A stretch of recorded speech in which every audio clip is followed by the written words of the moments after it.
আসসালামু আলাইকুম। ওয়ালাইকুম সালাম। চাচা, হাল চাষ করতেছেন, কি আবাদ করবেন?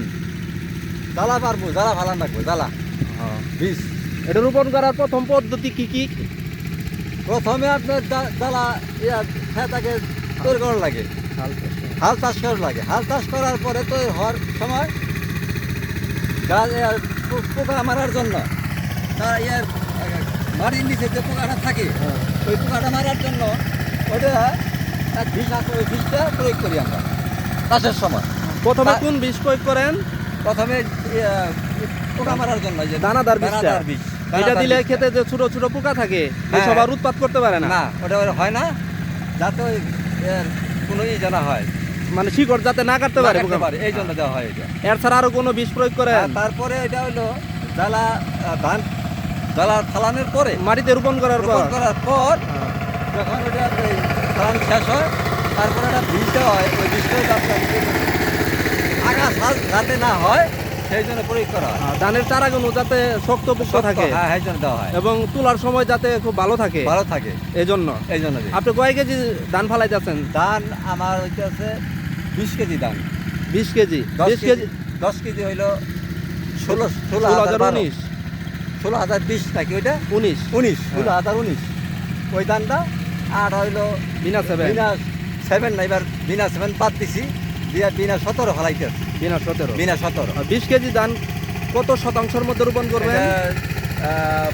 40-শতাংশ ফলানো ধানটা। হ্যাঁ, শতাংশের মধ্যে ফলাই তার জ্বালা ফালাইতে। আর এইটা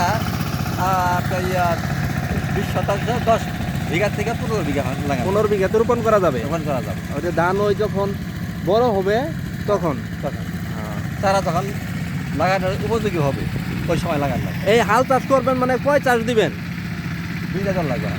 দুইটা? 2 চাষ। দুইটা দিয়ে কি ধানই করে দিবেন, বুনে দিবেন? না, 2 চাষ মই জন লাগবে। হ্যাঁ।